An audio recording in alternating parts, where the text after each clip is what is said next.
Welcome to the fourth installment of the Dynasty Pit Stop. I'm your host, Alex Mateo, and with me, as always, is our man, Cristian. Cristian, how's it going this evening? It's going good. Ready to get going. Ready to debate some running backs today. So speaking of that, we are going to be covering the Dynasty landscape of running backs. And joining us, our fellow Triple Play Fantasy member, Jacob Dune. You can find him on Twitter at Ain't It Dune Yet, Dunne. And it's done. I do apologize. We literally just went over that. No worries, dude. No worries. And just to make sure, you can find Jacob at his Twitter handle, Ain't It Done Yet. You can find him on Tuesday nights hosting the Super Fantasy Bros with our fellow Triple Play family member, Kevin. And you can find him dropping the Fantasy Basketball Waiver Wire show on Saturdays. Jacob, I appreciate you joining us. How's it going this evening? It's going well, guys. It's really nice to be on your guys' show. I've watched your first few episodes, and I'm a big fan, so I'm happy to join. No, I really appreciate that. Yeah. So before we dive into this running back landscape, I got to ask you, what got you into fantasy content creating? Yeah, so I've been doing fantasy since I was 12 years old, but recently I adopted a Dynasty fantasy basketball team about 3 years ago.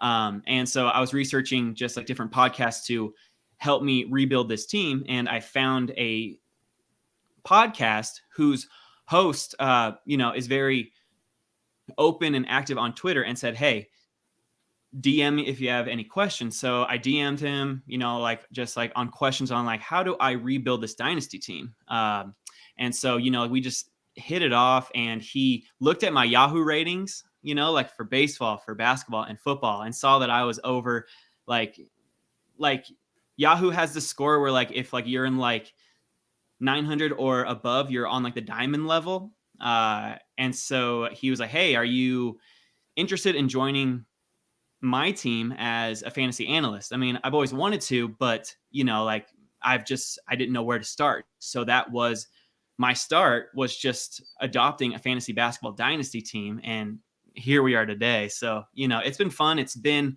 a huge struggle, trying to, balance home life and work life and fantasy on the side. But I'm happy where I'm at today. It got me to this show, so I'm super stoked.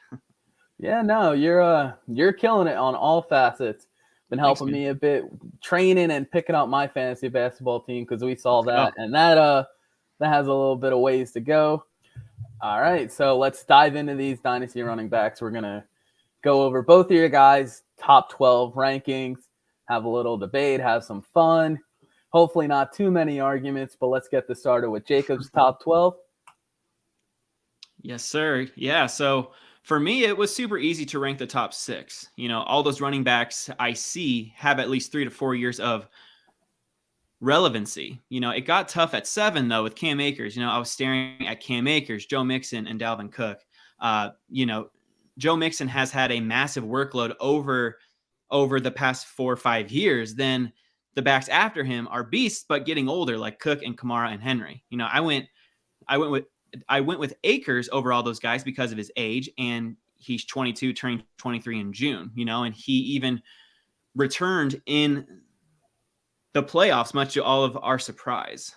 So then Mixon got the upper hand thanks to his age and also his quarterback. I trust Burrow long-term over Cook's quarterback situation. Is Kirk going to come back or not? Also, Alvin Kamara, is Winston the guy? Are the Saints going to start Ian Book? We just don't know. Is that great for his fantasy value? So just a lot of question marks after 6, but I'm pleased with the final outcome, at least for now. Yeah, I very, very similar sentiments. The way you rank your running backs, I'm more of an ageist when it comes to that. But Cristian, let me get your thoughts on Jacob's backs. I don't know. I feel top 4, I feel like, is consensus. No matter which way you put it. Obviously, Jonathan Taylor is number 1. After that, it's any combination of Swift, Javonte, or Najee Harris.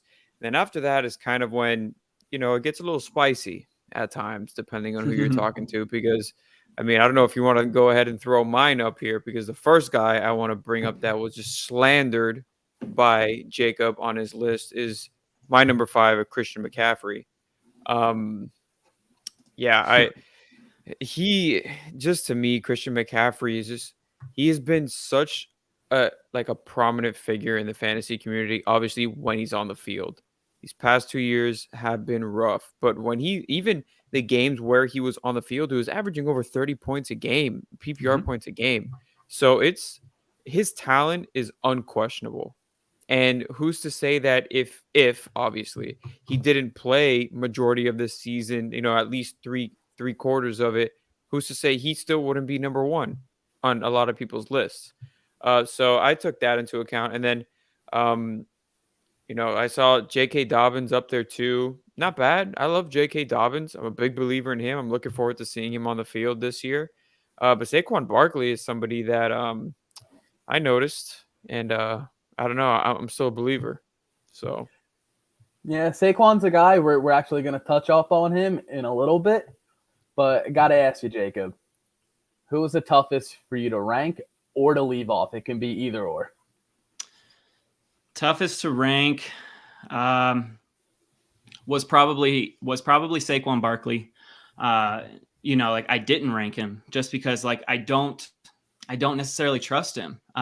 Just because I watched him all season, because in my redraft I thought I was getting a steal when I got him at the end of the first. But just watching him, he just looks slow, and I also blame the Giants offensive play calling. They just weren't dialing up the right plays for him. It was just a mess. So hopefully, the new New York Giants, Brian Dable, hopefully he can maximize his skill set. Yeah. But man, let's touch on CMC. Now, first of all, I don't hate CMC. All right. He's ranked number 10. Okay. But CMC, like you said, these past 2 years have been dreadful. All right. He played 2 games in 2020, missed 6 games, returned in week 9, dominated, then promptly missed the rest of the season. All right. So 2020, CMC misses 13 games.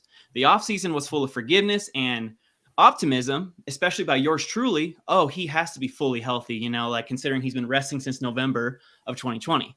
He has to be good to go, right? I proceed to draft him 101 in a few leagues.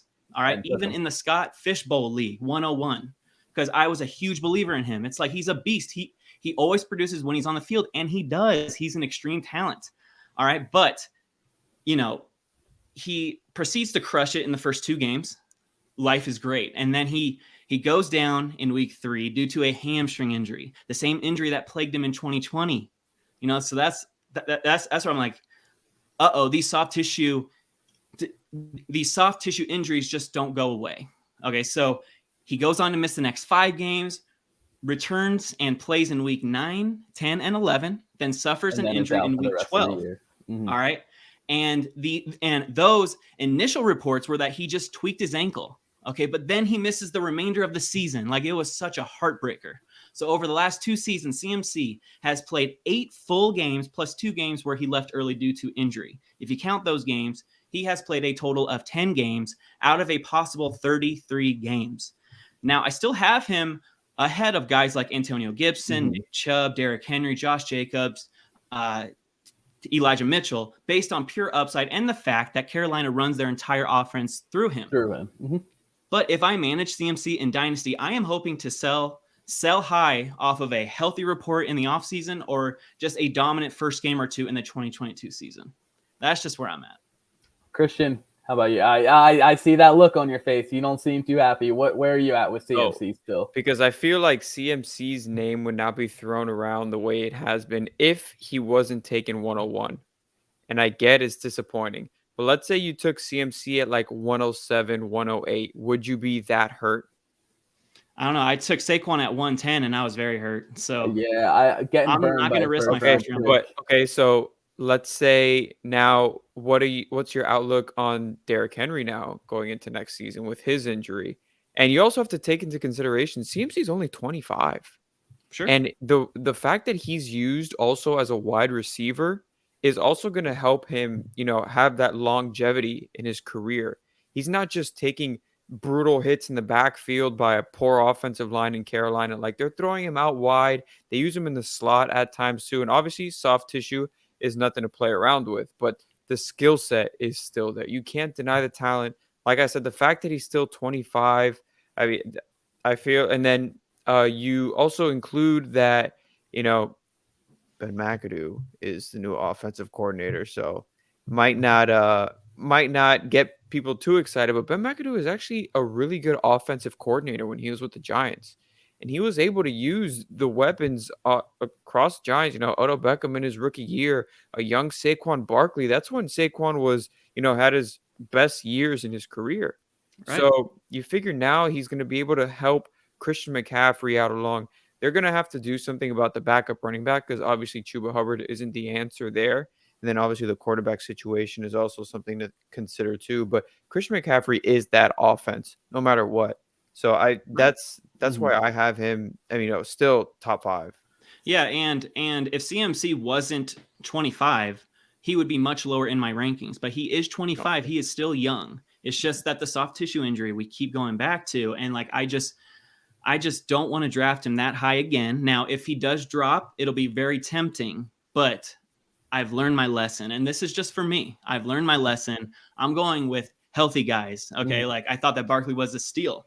But it turns out he wasn't because he was awful just with an injury-plagued season. Now, CMC, by all accounts, should be healthy just because he has been out since, week 10 or something of last season. So he should be healthy. And this is what I was telling myself last year. So I'm just not going to fall for it again. Fool me once, fool me twice. I'm just So I am out, but he's still in my top 10. Before we move on, Jacob, you said if he slid, you would still be tempted. How far does he have to slide for you to actively pull the trigger? It would just have to depend on who else is available because I am very much I'm going to go after my top tier RBs first, and I'm not going to dip into my tier 2 before I pick like Travis Kelce or just a difference maker at that one position where there's a scarce premium. There is a premium at tight end. So I'm not. I think I would pull the trigger on CMC if he had all these healthy reports, probably around, I think Cristian was right on 107, 108. But I would be very tempted to pick Travis Kelce if I'm looking at them both at 107 or the 108. Yeah, from a dynasty standpoint. Oh, sorry. Yeah. Because I personally, if I have one of those last picks, and all the Superflex, all the QBs are gone. The 2 top wide receivers are gone. DeAndre Swift and obviously Jonathan Taylor are gone. I would still take him at the 111, 112. He's still to me is a late first round dynasty startup pick. So I'd have no problem taking him there.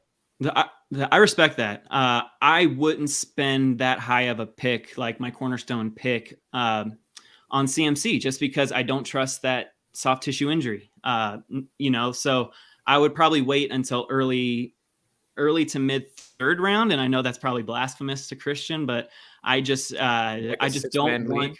What's that? In a 6-man league? In a 6-man league? No, he was being. No, I'm saying because I don't think he would fall that deep into a. Exactly. That's why I'm cool with not taking him. If he fell that far, maybe, but I'm cool with not taking him. Yeah. So love this good debate. Let's keep it rolling on that debate topic. So we're going to touch up on a little bit running back, this or that. These rankings for the running backs are based off of Fantasy Pros' most recent 1 quarterback full PPR rankings. So right now we have Elijah Mitchell at running back 19 or Travis Etienne at running back 21. Jacob, who's your man in this situation and why? So with James Robinson injuring his Achilles late last season, I'll go with Travis Etienne. All right. He should have the lion's share of work next season. Now, Elijah was fantastic. Okay. But I trust Shanahan as much as I trust Bill Belichick with his running backs. Okay. I don't know if Shanahan's going to bring in a new fresh running back from the draft, just like he did with Elijah Mitchell and Trey Sermon. Trey Sermon, yeah. He's garbage, but he's garbage in terms of he just threw him for away fantasy value. For fantasy value, right. yeah. So So I worry about Shanahan bringing in another running back, but the Jaguars drafted ETN so high that I see him getting the lion's share of work next year as Robinson rehabs. So even if he does come back, it's mid-season, and ETN will probably establish himself as the guy, as the workhorse and the third down back, of course. So, and also ETN is about a year younger than Mitchell. So like Alex said earlier, I'm a little bit of an ageist when it comes to that. Like if it's a coin flip, I'll go with the younger guy. But I'll go Travis. Cristian, how about yourself? Are you on the ETN train like Jacob, or are you swaying to the Shanahan back? For me, these two are essentially similar. They're toss-ups, coin flips. If they're both available to me, I'm looking for a running back. I can go either way. But in this case, I'm going to lean a little bit more towards Mitchell. And the reason why is, Shanahan loves to recycle the running backs, loves to do all this stuff. People are going to say Trey Lance is coming in, so how is that going to vulture touches from him? But the one consistent thing that Mitchell had going for him is that even after he went down with injury, the few times he went down, Shanahan went right back to him. And as soon as he got back, it's like he didn't miss a beat. He came back, he rushed for almost 1,000 yards. It was crazy. And with ETN, they spent a first round pick on him. That's good draft capital. But it was the previous regime, previous head coach, previous coaching staff. Doug Peterson's coming in, and Doug Peterson, Alex knows, Doug Peterson likes to use multiple running backs in the backfield the way he likes to use multiple tight ends. He doesn't really like to give the lion's share to one person. And I do think they're going to bring in a decent veteran running back behind him as James Robinson continues to rehab from the Achilles injury. And just because, it'll be ETN's first year in the NFL coming off of a big injury. So I feel like Elijah Mitchell is going to have a more prominent role going forward. Yeah. So before we do move on to the last this or that, in regards to ETN, I think he will get that work share role just for the fact that when Doug had Miles Sanders in 2019, he gave him over 200 total touches. And I don't think it was more like Doug wanted to go by committee, but when he has the three of us as his three lead backs, he doesn't really have much of a choice between Wendell Smallwood, Josh Adams, and Corey Clement. If you're trotting out those three guys, it's kind of tough to rely on one. Right. But at the same time, for Mitchell, like you said, Cristian, whenever he was on the field, he was the guy. Even when Debo was seeing his 7 to 8 carries, Mitchell still saw his 15 to 20 touches. Right. So you can really make got a good more case incorporated for both into guys. the passing game too. Yeah. Towards the end of the season, like they were throwing the ball to him out of the backfield. That's something that he didn't have going for him when he first, started getting incorporated in that offense. And I just feel like now that Mike McDaniel's gone, like maybe they don't rotate that backfield because those two have been together throughout the entire, their entire period, experience in the NFL. So maybe now Shanahan kind of changed that. Maybe that was a McDaniel thing. I guess we'll see now. We'll see how that plays out. But speaking of running backs who are non-existent in the receiving game, that brings us to the next running back in this debate. You have Nick Chubb, who sits at the running back 11, which neither of you guys had in your top 12, or Saquon Barkley, who they have at running back 12. Cristian, I'll let you open this one up. I'm pretty sure it's Saquon just by our initial rankings, but let's hear your full thoughts.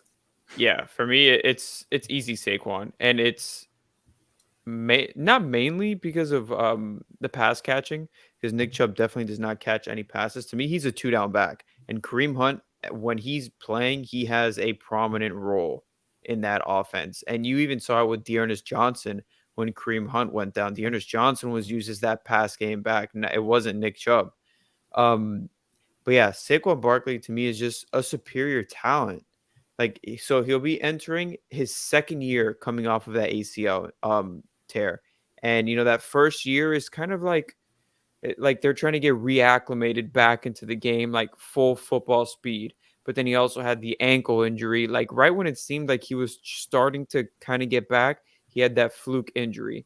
And now Brian Daboll's going to be coming in. It's going to be really cool to see what he does now because he's not going to have the Josh Allen as his RB1. Now he has a legit running back option that he can go to. And I feel like they're going to make the investment in the offensive line as well. Half of their offensive line is free agents, so they're going to invest money into that.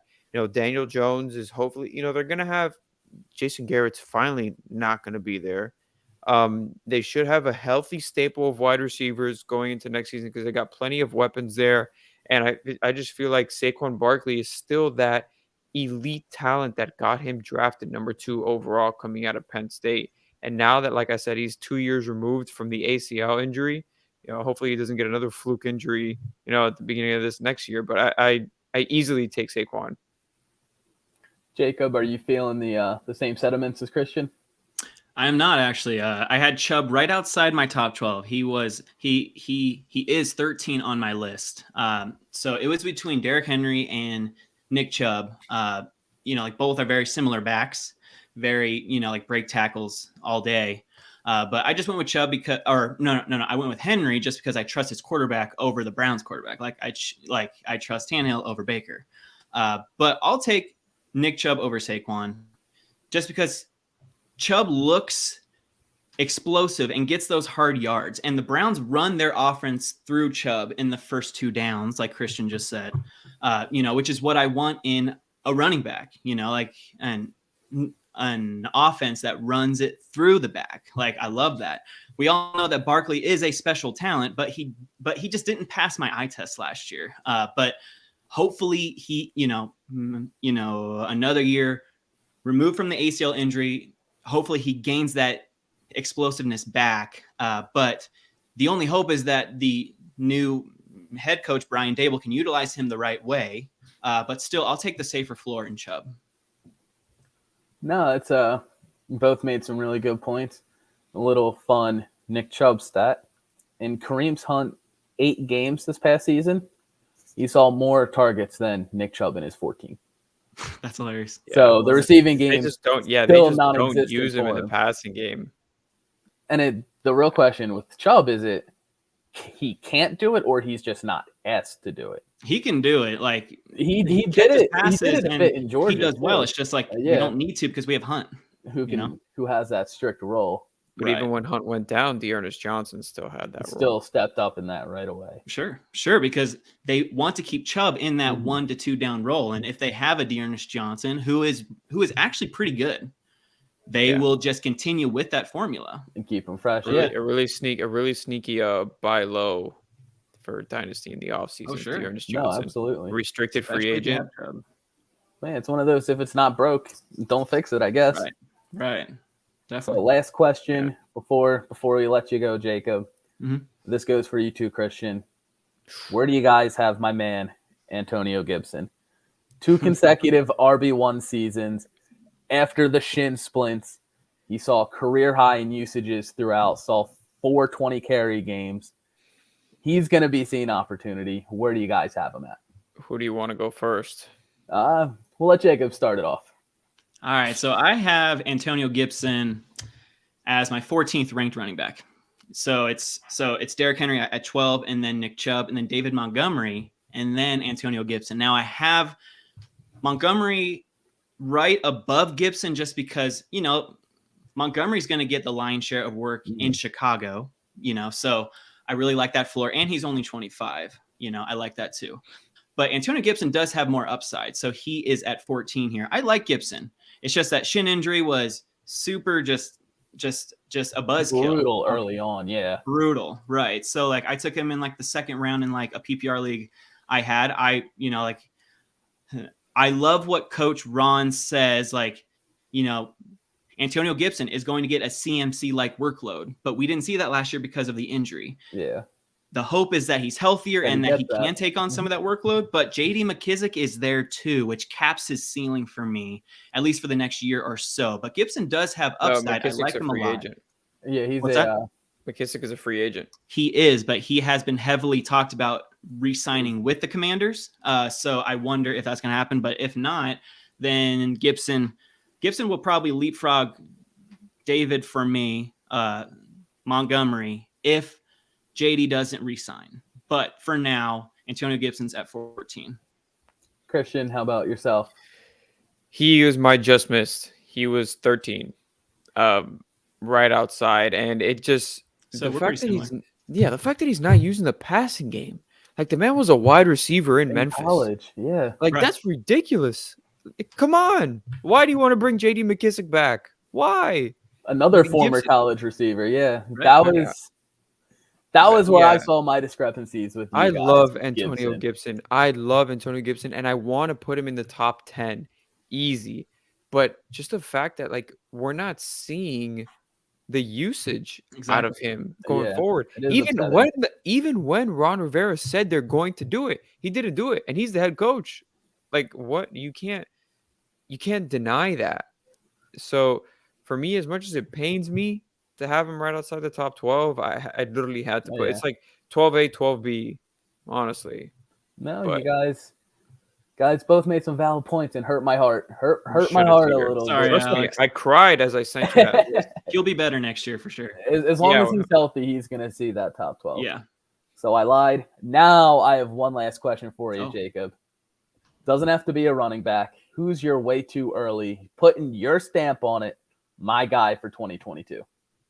All right. Well, I'm just going to keep it at running back because why not? I'm going to go with J.K. Dobbins. All right. Dobbins was one of my favorite RB targets who was going in the third round of redraft leagues last season before tearing his ACL. And I think he'll be back stronger this season. And with the Baltimore Ravens just desperate to get back to that running attack because they were severely missing J.K. Dobbins and severely missing Gus Edwards. Like, I think that they're going to run their offense through Dobbins and also Lamar Jackson, of course. But I think that Dobbins is just an RB1 smash this year who's going to be a great value wherever he's drafted, which is probably going to be the 3rd to 4th round. Yeah, I love that Dobbins call, and I think you're going to be ahead of the curve with having him in that top 5 to 7 ranking where he belongs. Yes, sir. Hey, welcome back. Sorry about that. No worries. You just missed Jacob. Have Dobbins ahead of the curve as his guy, and Dobbins. Like I just said, he's ahead of the curve for having him in that top 5 range. He's going to be that guy that's sniffing that next year. Yeah, I had him in my number 10. So there you go. I'm right there with same boat. Love it. Well, Jacob, thank you for joining us. It was a blast having you on. Yeah, everyone, man. Appreciate you guys having me on. No, of course. We're definitely going to have to do it much sooner than later. Sure. You can find him on Twitter at Ain't It Done Yet, DUNNE. You can find him on Tuesday nights with Kevin hosting the Super Fantasy Bros. And you have him dropping the Waiver Wire basketball show every Saturday. Jacob, it's been a pleasure. Before we head out, Cristian, you have anything you're working on that you want to touch on? No, sir. Just keep grinding along, enjoying the off season. Just continue to try to make moves and get my team ready for the next season. We're one day closer to the season, boys. That's all that matters. Combine's coming too. Combine, it actually started. Yep. Which is real nice. Love it. I'm Alex. Cristian joining me as always. And Jacob, thank you again. Thanks for tuning in to the Dynasty Pit Stop, everyone. Have a good one.